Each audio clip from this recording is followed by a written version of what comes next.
ये मेरे और मेरे साथियों के सपनों के सच होने का क्षण है, जब समाज के अंतिम पायदान से उठकर भारत का एक आम नागरिक उसी के प्रथम नागरिक के समक्ष इस ऐतिहासिक दरबार हॉल में पहुंचा है। इस अवसर को प्रदान करने के लिए आपके संबोधन, मार्गदर्शन और प्रेरणा के लिए हम सभी आपके आभारी रहेंगे। माननीय महोदय, एक उत्साही प्रशिक्षु से एक संवेदनशील अधिकारी बनने की मेरी यह यात्रा तब शुरू हुई जब पूर्वी उत्तर प्रदेश के गोरखपुर क्षेत्र से मैं राष्ट्रीय अकादमी फरीदाबाद पहुंचा। हालांकि अपने साथियों के संघर्षों और संकल्पनाओं की लंबी यात्राओं के सामने मुझे अपना संघर्ष कमतर ही लगता है, लेकिन मैं ये जरूर कह सकता हूं कि मेरा बचपन भी उथल पुथल भरा रहा। कुछ पारिवारिक कारणों से मेरी मां को अपने बच्चों को ननिहाल में रखना पड़ा, पर उन्होंने कठिन रास्ता चुना और अपने छोटे बच्चे को ननिहाल में छोड़कर इलाहाबाद प्रतियोगी परीक्षाओं की तैयारी करने चली गईं। वह जानती थीं कि अगर वह वित्तीय मामलों में आत्मनिर्भर रहेंगी तो अपना और अपने बच्चों के भविष्य का निर्णय ज़्यादा प्रभावी ढंग से कर पाएंगी।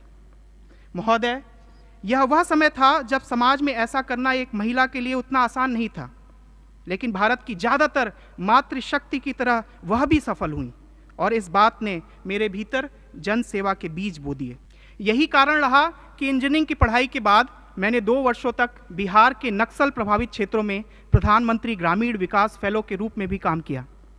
वास्तव में इन अनुभवों ने मुझे समस्याओं को अलग अलग किंतु समावेशी आयामों से देखने का एक परिप्रेक्ष्य प्रदान किया है।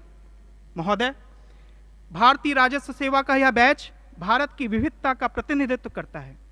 जब हमारे जम्मू कश्मीर का कोई साथी कन्याकुमारी के किसी बैचमेट से मिलता है तो मानो कश्मीर के केसर की महक कन्याकुमारी की सीपियों में भर गई हो। जब भारत नेपाल सीमा का एक प्रशिक्षु अधिकारी त्रिपुरा के अपने साथी अधिकारी को जानता है तो उसे यह पता चलता है कि हमारी संस्कृति के प्रतीक नाथ संप्रदाय की जड़ें गोरखपुर से अगरतला तक फैली हुई हैं। ये विविधता में एकता का भाव हमारी आत्मा है। माननीय राष्ट्रपति महोदय, एक सिविल सेवक बनने का हमारा और हमारे घर वालों का सपना तो साकार हो गया, लेकिन हम सब ने एक और सपना देखा है, भारत को एक आर्थिक समावेशी महाशक्ति बनाने का सपना। हम जिन संस्थाओं में पढ़े उनसे बेहतर शिक्षण संस्थाएं बनाने का सपना। हम जिन सड़कों पर चलकर यहां तक पहुंचे उनसे ज्यादा सरपट सड़कों को बनाने का सपना। हमें जीवन में जो अवसर मिल पाए वैसे और उनसे कहीं ज्यादा अवसरों को अपने साथी भारतीय नागरिकों तक पहुंचाने का सपना। और ये सपने हमारे द्वारा संग्रहित राजस्व की शुचिता एवं संवेदनशीलता को और बढ़ा देते हैं। और सपने भी उन्हीं के साकार होते हैं जो सपनों को देखने का हिम्मत रखते हैं। आज के दिन मैं अपनी माँ को धन्यवाद देना चाहता हूँ जिन्होंने मुझे सपने देखना सिखाया। महोदय, इन सपनों को पूरा करने के मार्ग में आपकी सतत प्रेरणा और पाथेय के लिए हम सभी आपके प्रति सदा अनुग्रहित रहेंगे। जय Hind. Honorable President Sir, I'm Tina Dabi and I belong to the Rajasthan cadre. I would like to begin by expressing my profound and heartfelt gratitude to the Honorable President of India for giving us time out of his busy schedule to address, guide, and inspire us today. It is a matter of great pride and privilege to have got an opportunity to speak about the collective experience of the most memorable journey undertaken by each officer of the 2016 batch of the Indian Administrative Service. This beautiful journey began with the 91st Foundation course, where officers across the services were trained together.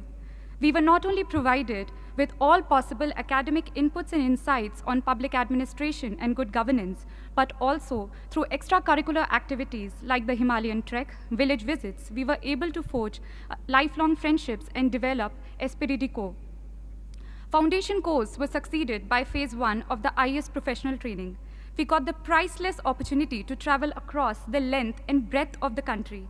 This Bharat Darshan enabled us not only to see India, but to feel India, to breathe India. On the academic side, classes were held on all subjects and matters that would come handy while executing the duties and responsibilities of an IAS officer. We were then sent out for nearly a year-long district training, whereby we got an opportunity to learn from the best collectors in the country, those people who were actually making a difference at the ground level. District training was succeeded by phase 2 training, where we were made to share our varied experience of working in the field from across the country, so that we learned the best practices of governance in India and also to learn from each other. Phase 2 towards the end had a week-long foreign study tour to help us understand the governance models followed elsewhere. When I had joined the service 2 years ago, I did not have much idea on what it really means to be an IS officer and how an IS officer could fulfill his or her responsibilities to meet the expectations of this great nation. This training, this 2-year-long affair, has taught me and my batchmates to channelize our energies in the right direction, to become individuals who would impart their duties with utmost integrity, devotion, professionalism to solve the troubles of the last man. To conclude, I would like to quote a few lines from the Academy song of the Lal Bahadur Shastri National Academy of Administration, Mussoorie, which echoes in the hearts and mind of all of us, which we all 176 officers have pledged to live by, what this training has really taught us. Raho dharm mein dheer, raho karm mein veer, rakho unnat sheer, daro na. Be firm in your faith, be courageous in action, keep your head erect, fear not. Thank you.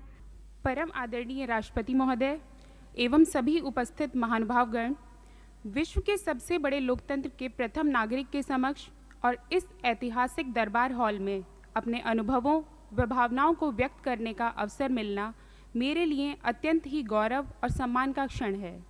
महोदय, मैं राजस्थान के सवाई माधोपुर जिले के एक छोटे से गांव बरनाला से संबंध रखती हूं, जहां लिंग अनुपात एवं महिला साक्षरता दर अभी भी चिंता का विषय है। महोदय, मैं न सिर्फ भारतीय राजस्व सेवा के 68वें बैच का अपितु देश और समाज के उस आधे हिस्से का भी प्रतिनिधित्व करती हूं, जिसे लड़की होने के कारण जन्म से लेकर मृत्यु तक विभिन्न चुनौतियों का सामना करना पड़ता है। वंश के उत्तराधिकारी की चाह में एक से अधिक हो गई लड़कियों को स्थानीय राजस्थानी खड़ी बोली में रामघणी और रामनरी जैसे नामों से नवाजा जाता है। उन्हें इसलिए नहीं पढ़ाया जाता ताकि दहेज के लिए रकम बचाई जा सके। महोदय, अपने गांव से प्रथम सिविल सेवक होने के बावजूद हमें समाज की गलत धारणाओं के उस दंश को भी झेलना पड़ता है, जिसमें सिविल सेवा में चयन के उपरांत भी हमें यह सुनने को मिलता है कि यदि गांव के किसी लड़के का चयन हुआ होता तो बात ही कुछ और होती। महोदय, मैं आभारी हूं उन सरकारी नीतियों की जिनके बूते आज मुझे एक गांव से राष्ट्रपति भवन के दरबार हॉल तक पहुंचने का अवसर मिला। मैं आभारी हूं अपने माता पिता की, जिन्होंने कभी हम भाई बहनों में भेदभाव नहीं किया, जिसके परिणाम स्वरूप आज हम तीनों बहनें आत्मनिर्भर बन सके हैं। महोदय, विभागीय दायित्वों से इतर राष्ट्र निर्माण के अपने कर्तव्य के तहत हमने अपने गांव के युवाओं का एक समूह बनाकर विद्यालयों में मूलभूत सुविधाएं उपलब्ध करवाने के साथ साथ करियर काउंसलिंग के माध्यम से विद्यार्थियों को एक नई दिशा देने के प्रयास प्रारंभ किए हैं। महोदय, राष्ट्रीय सीमा शुल्क एवं अप्रत्यक्ष कर अकादमी ने हम प्रशिक्षु अधिकारियों में न केवल तकनीकी कौशल अपितु नैतिक ज्ञान का बीज भी प्रत्यारोपित किया है।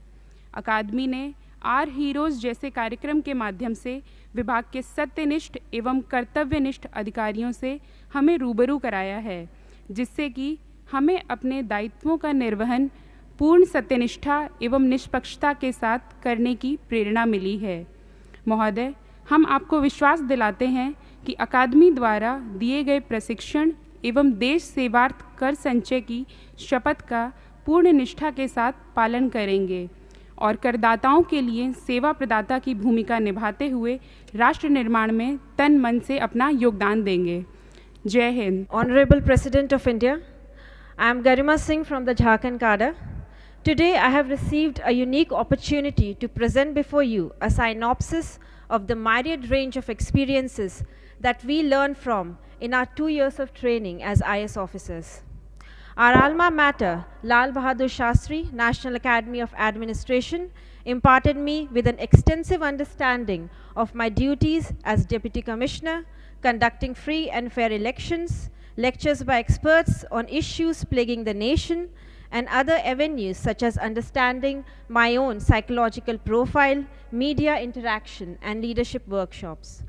While Academy helped me in understanding the basics, the 1-year district training in Hazaribagh, Jharkhand helped me to get in touch with the actual issues at grassroots level. My experiences ranged from learning the working of multifarious departments of the district collectorate, the implementation and issues related to many central and state schemes as BDO, understanding the complex nature of revenue administration as circle officer, to making Hazaribagh 100% ODF under the Swachh Bharat Abhiyan. I also had an exciting opportunity to work as district social welfare officer, during which we helped in the modernization of 40 Anganwadi centers. This created a sense of doing something worthwhile and meaningful. Since my interest lies in the sphere of social welfare and education, I am glad I now have a chance to work with the Department of School Education and Literacy. I hope these experiences shared by all my colleagues will help shape us into the well-rounded officers in the service of the nation. Thank you.